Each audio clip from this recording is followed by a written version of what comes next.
Hey, everybody. Welcome back to my channel. This is Tammy Washington de Sencion. Listen, follow me on Instagram, Facebook. Listen, definitely love to connect. Today, I'm going to be sharing another video about my life as an expat. You guys know this is the channel where I'm going to talk about being an expat, being an entrepreneur, being an investor. Listen, I'm talking about living life to the full. That's what I'm talking about. But today's video is going to be all about all the things I hate about living in the Dominican Republic as an American. I'm also going to do a video on all the things I love. Why? Because I know some of y'all are going to be like, well, if you hate it so much, then why did you move there? Go back to the US. And listen, I am that person where I will tell you, I actually love living here way more than I hate it. But there are definitely some things that, man, if only I could change them. Okay. All right. So here we go. Number one. So I think one of the hardest things that I had to get used to coming here to the Dominican Republic, I had to get used to learning to turn the hot water on. I'm sure a lot of Americans who moved here have the same situation. So when I first moved, and also when I first moved, I thought that you just turned it on, the water is hot, and then you go jump in the shower. And so after about maybe 2 weeks of being here, I actually met up with a friend and her husband was an electrician. And I was complaining to her, like, man, this place that I rented is supposed to have hot water, but it doesn't. Like, my showers are always cold. And she was like, well, talk to my husband. And so I was telling him, I was like, I don't have hot water. And he was like, yes, you do. I know you do because I actually put the electricity in that condo. He had been the electrician who had actually worked on this building. And so he had explained to me, you actually have to turn it on about 15 to 20 minutes before you want to take a shower if you really want it to be hot, because you got to actually let the water get time to boil and heat up. And so, oh my gosh. So now being here 2 years, I can honestly say I've gotten used to it. Now it's second nature for me. And now I get up, I go ahead and turn the hot water on. I'll go have coffee. I'll go do whatever I want to do. And then I know that whenever I get ready to take my shower, the water is ready. So, but that was one of the hardest things that I had to get used to living here in the Dominican Republic. Number two, the summer months. Oh my gosh, the summer months. And when I say summer months, really, I'm talking May through September. May through September. There are two things that will absolutely just like take you out here. Number one is the heat. You guys, listen, between the months of May and September, there's a time of day, usually between 10 and 2. All right. Really, let's change that. Between 12 and 2. Between 12 and 2 every single day, especially when I first moved here. Every day I was in the pool. Every day, because it was just too hot to do anything else. Even with the air on, you still felt muggy. You still feel like, oh my gosh, it's so hot.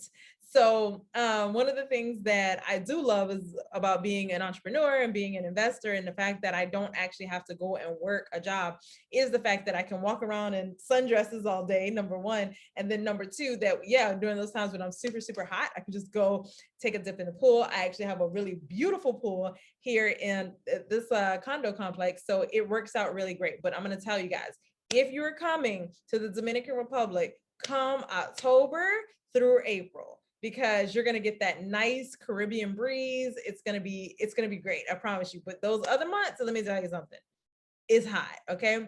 The second thing about the summer months that I absolutely hate here, guys, is the seaweed. Oh my God, seaweed. I know a lot of people plan their trips to the Dominican Republic during the summertime, but I'm going to tell you something.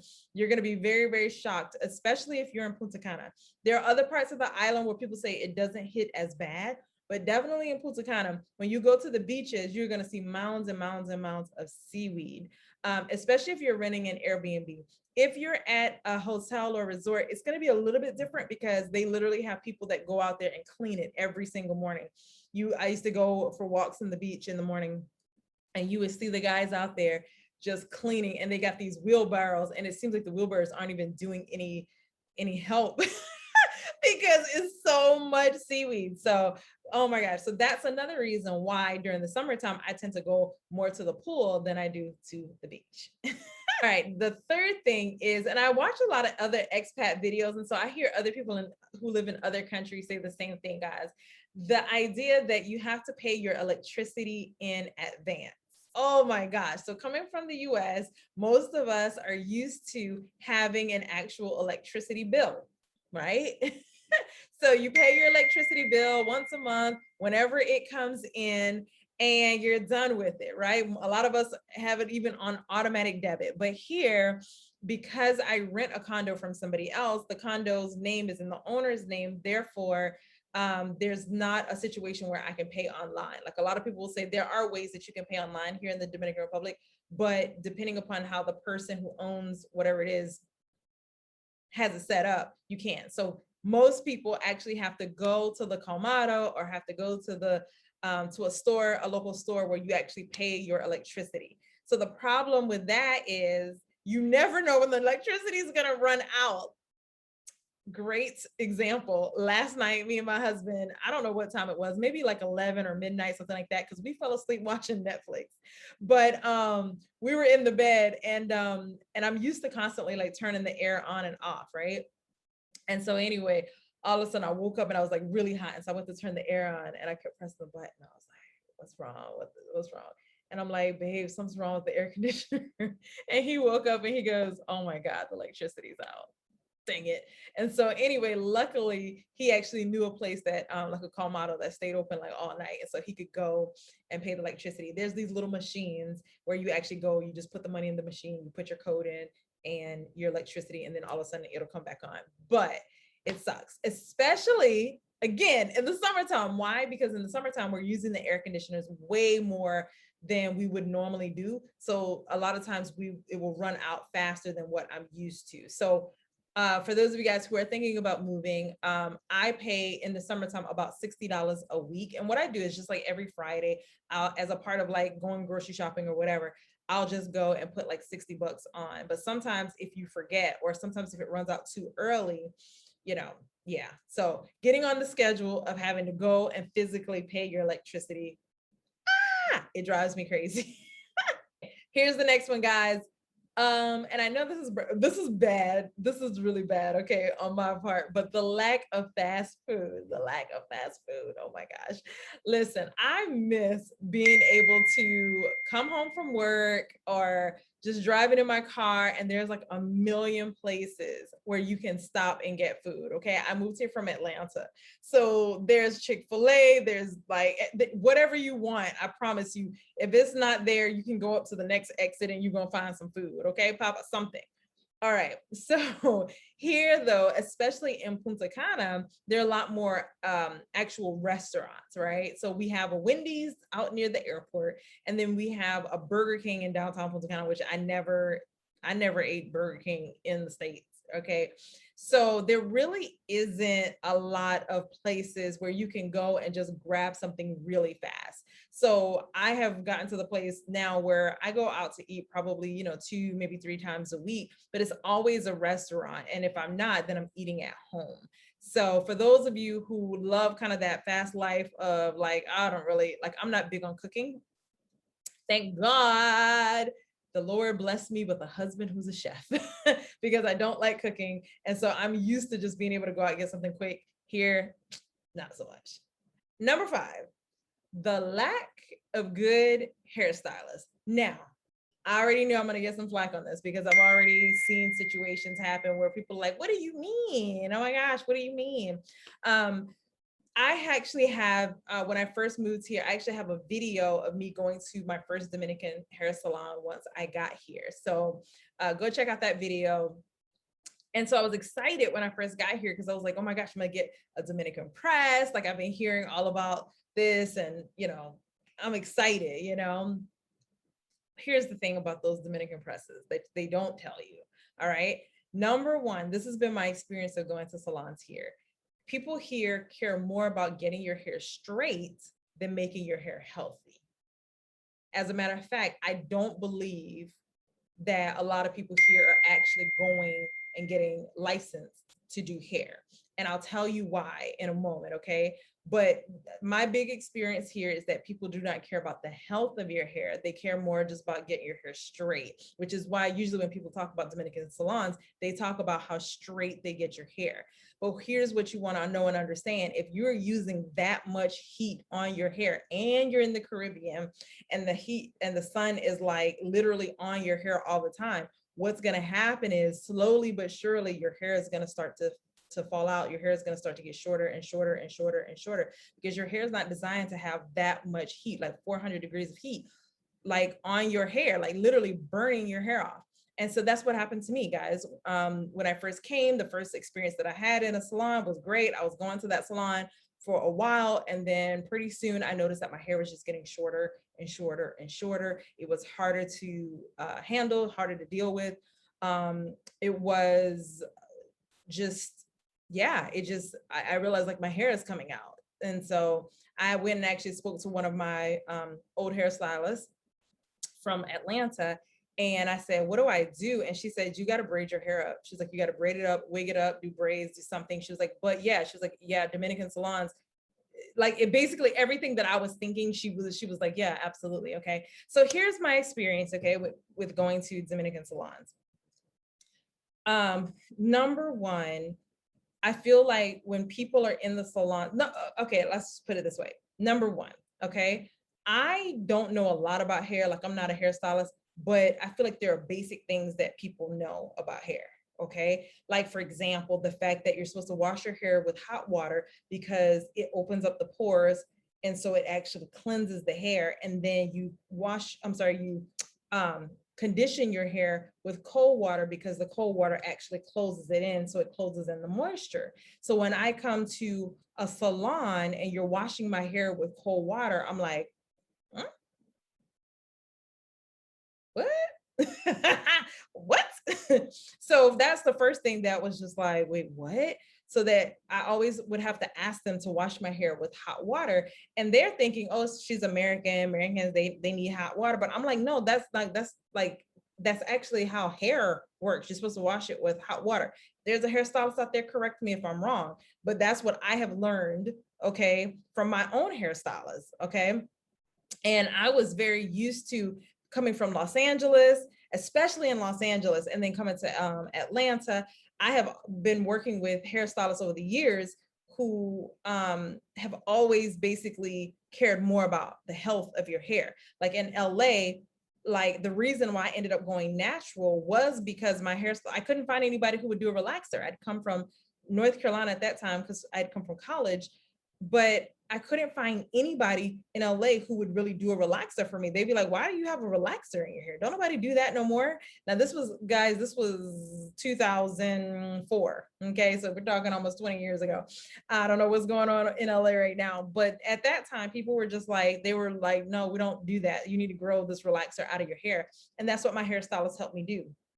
And so for that 15 years that I lived in Los Angeles, yeah, I was getting my hair pressed and my hair was long, beautiful, bouncy, like literally like my hair was gorgeous, right? Then I moved to Atlanta, same thing. I found somebody who was really big on hair care. So they would talk to me as they were doing my hair, you know? Like I remember one time my stylist in Atlanta actually saying,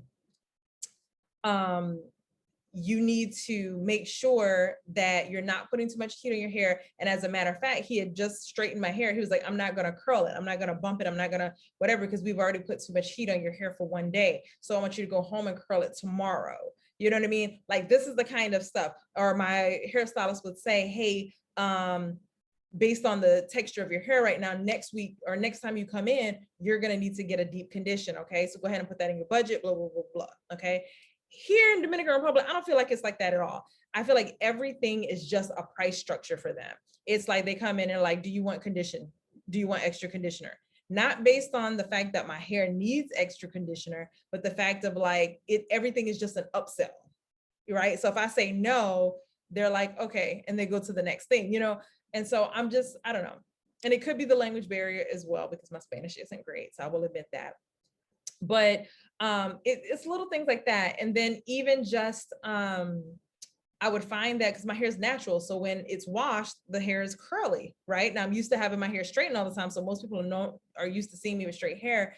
But I found that people would, number one, when they were trying to actually press my hair, they'd be using a brush like this off of curly, wet hair. Your hair is fragile when it's wet. Why are you using these little things here? I know people, oh my God, but it gets your hair so straight. I found that it was pulling my hair out, okay? The other thing they would do is they would have these combs where you're baby tooth combs, basically. These tiny tooth combs, and you're trying to do like 4C or 3C. I don't know what my hair type is, honestly. But you're trying to use curly hair. You're trying to comb that with that little teeny tiny comb. And then on top of all of that, they're not starting from the ends. They start from up here. And I can literally hear them ripping my hair out. And I'm like, there have been a couple times where I've literally had to stop the hairstylist and say, hold on, wait, stop. You're like ripping my hair out. And I have to show them, I'm like, look, and I'll start at the ends and I start combing it and see, and then I'm like, see, no cabello, no cabello, like, see, the hair's not coming out, and one of the ladies was like, oh, but your hair's really tangled. I'm like, it's not tangled, it's curly. It's curly. So in my experience, it seems like, and from going to a lot of the salons that I've been to, it seems like here people are trained, in my opinion, to do European hair or Caucasian hair, okay? Even though this is a Black country and there's so many Black people here, just looking at the ways in which they're doing the hair, it really, to me, seems like they're trained to do hair for white people.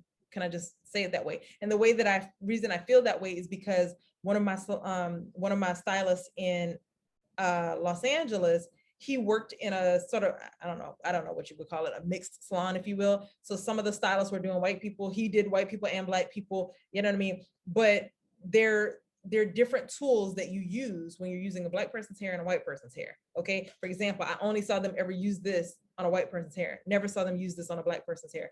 A Black person's hair, they're gonna use something that has the bigger, I'm not a hairstylist, guys. I don't know the right terms. Come on, y'all. Oh, this. They're going to use something like this, right? When they're actually straightening your hair, because you need, yeah, that's it. That's all I'm going to say.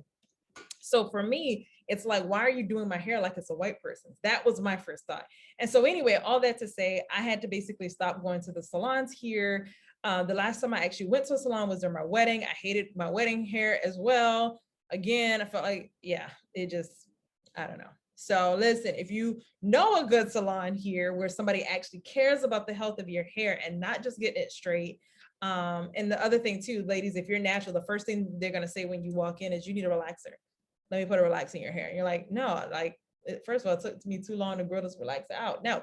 And I know my hair doesn't need a relaxer because my hair has been pressed on the West Coast and the East Coast, okay, and it looks beautiful and it lasts for 2 weeks. That's the other thing. That's the last thing about the hair salons here, guys.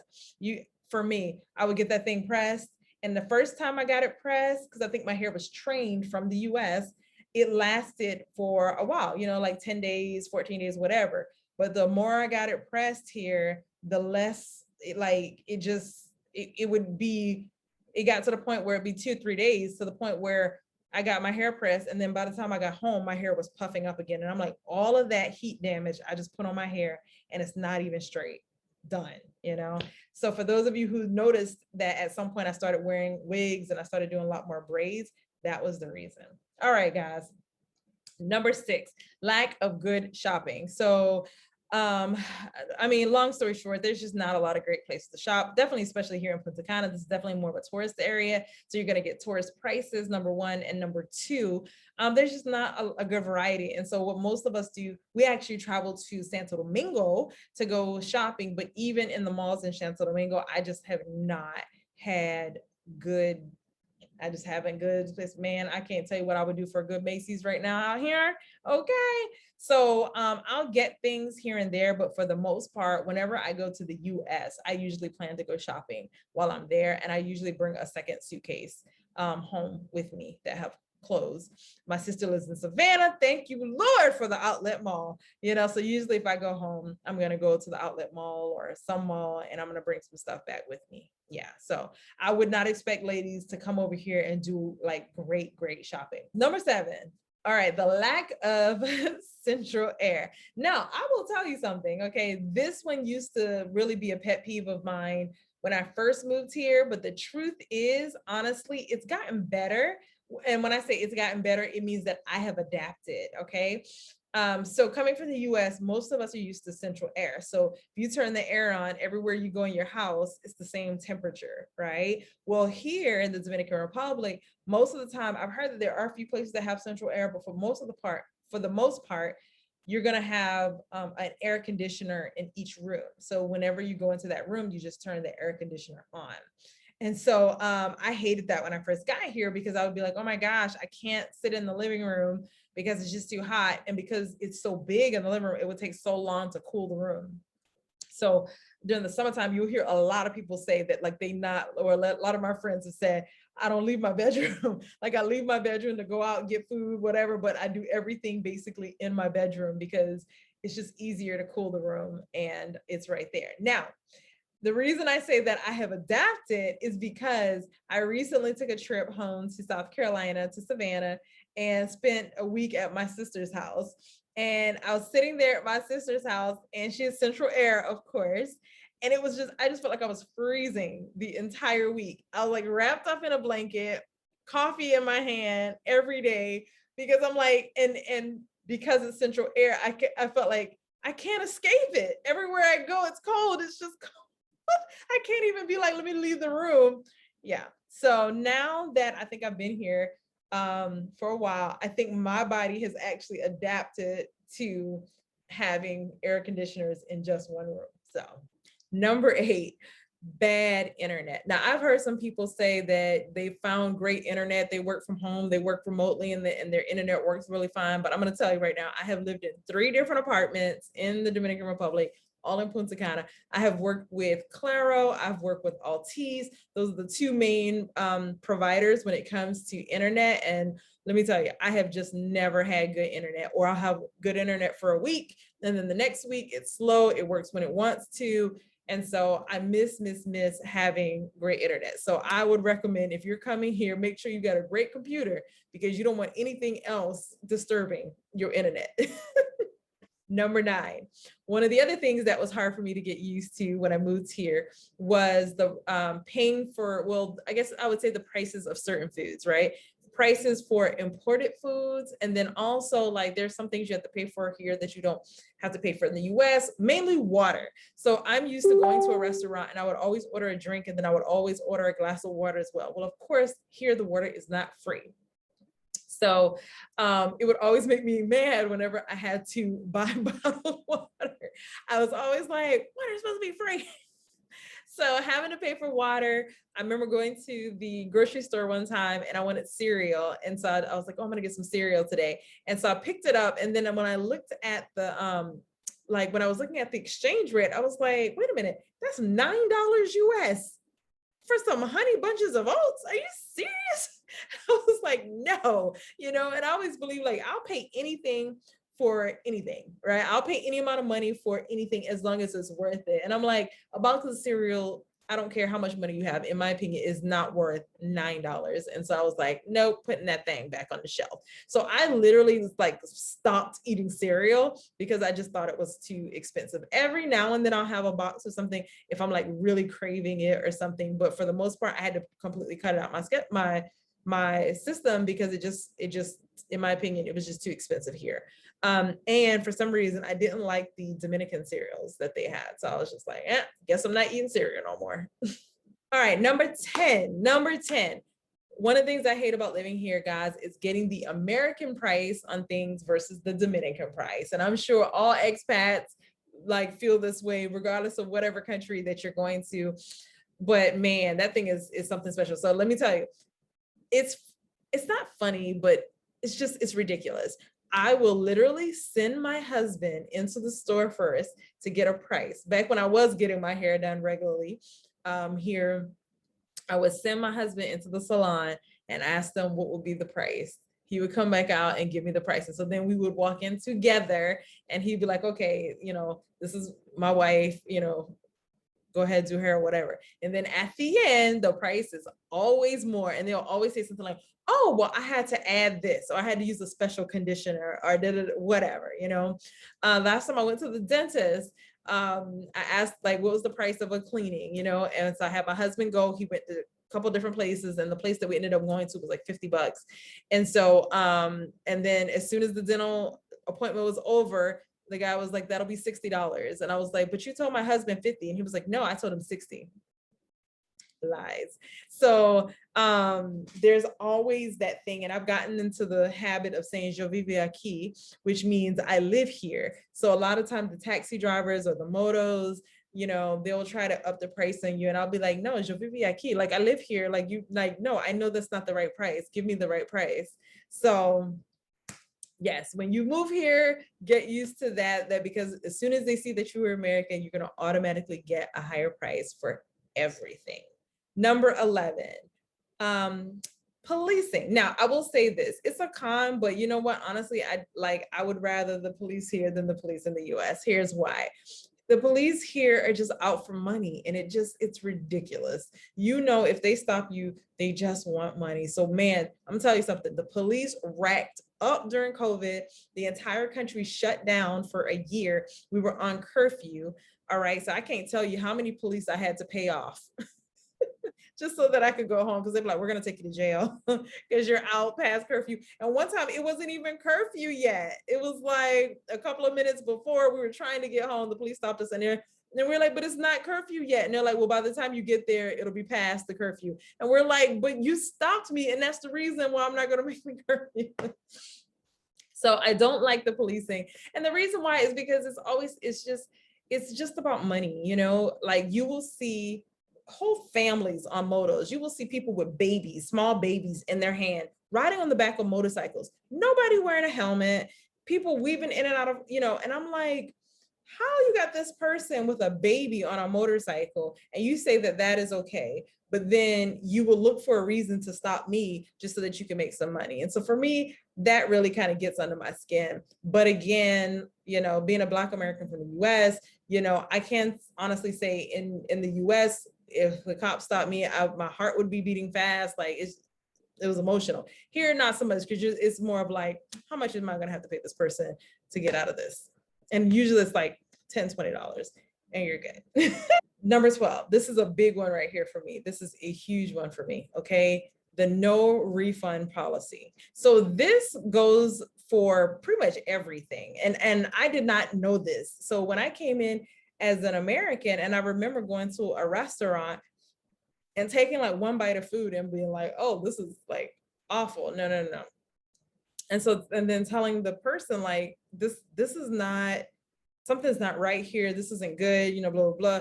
Can we send this back? And then the girl was like, yeah, you can send it back. That's what they always say. Yeah, no problem. Or see. And then my friend who I was having lunch with she was like, make sure you don't have to pay for it though. And so I was like, why would I have to pay for it? Like I didn't eat it, you know? And so anyway, lo and behold, and this is the first experience I had with this, lo and behold, the girl was like, well, yeah, you're going to have to pay for it. Like she's obviously speaking in Spanish and my friend is translating, but she's like, yeah, you're going to have to pay for it. And I'm like, but I didn't eat it. And she's like, but you ordered it. And I'm like, what? So for Americans, that's a very hard thing for us to understand, because we're used to, I worked in restaurants, right? You can send anything back and get another one. It's fine. And you don't have to pay for it. Here, not so much. Also, just items in stores, you know, you'll notice that whenever you buy electronics and things like that here, they always plug it in ahead of time. Why? Because you can't bring that baby back. They're like, nope, we're gonna check this thing in the store. So you'll see that like they really do not like to give refunds at all. And I mean, like the last time that it happened, it really made me angry, because I have been here for 2 years now. I have learned that you check everything before you leave the store. So I went and I got like a pack of pens. It was like a special set of pens. It was for my wedding. And so had to do something. I don't know. Anyway, while I was in the stationery store or whatever, I was at the register, I paid for it. And then I opened it and I said, you know, Pepel, you know, can I have some paper? And so I took the pen out took the thing off it, and the pen had no ink in it. Like it just wasn't working. It was like it was dried out, like it had been sitting for a while, which is another thing that happens here. Products, okay? Products that just don't work. Like it's brand new thing, just don't work. I don't know. Anyway, and so I like, and this, all of this is happening at the register. And so I'm looking at the girl and I'm like, it doesn't work, you know? And so she was like pointed, like basically like try another one. So I tried 3 of them in the pack. It don't work. So I'm gonna go ahead and need to get my money back.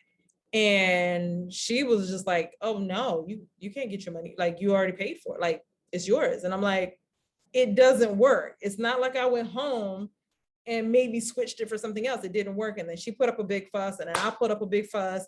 I kind of turned into a Karen. I ain't gonna lie to you guys. I got Karen real fast. I was like, no, I need to speak to a manager right now. Well, he's on his lunch break. I don't care. We're gonna wait. And so then I called my husband. It was a mess. Anyway, I ended up getting my refund. But just be prepared, guys. They do not, even if the stuff don't work, they do not like giving refunds in the Dominican Republic. Okay, guys, and here is the final thing that really makes it a little bit more difficult living here is the mailing system. The mailing system. Oh my gosh. So we don't really have like a post office system the way that we do in the US, where you have a mailbox and the postal guy comes to your door and all this kind of stuff. As a matter of fact, like the addresses are just weird here to me. But anyway, so a lot of people will ask, how do you get mail in the Dominican Republic? How do you send things back and forth? What's your address? And so whenever I give my address to people, I always give them a Miami address. And so then they're confused because I had never lived in Florida in my life, right? So they're like, why are you giving me a Miami address? It's because we have post office boxes in Miami and they ship it to the Dominican Republic. All right. So once it gets here to the Dominican Republic, then you have to go to the mail company and basically pick it up. So that if I order from Amazon or anything like that, that's how I pick it up. Here's the problem though. You have to pay to receive the item and it's based on pounds and it's very expensive. I think it's like $4 a pound, something like that.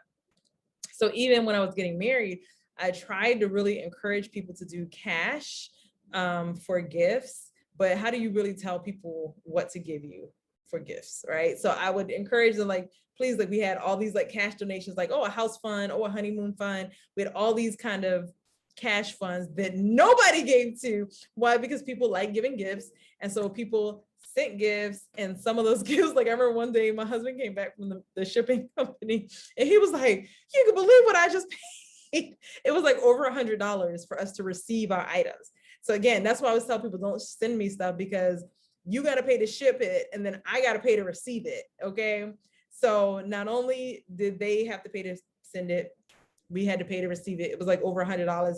And he was like, open it. I need to see what I just paid $100 to receive from somebody as a gift.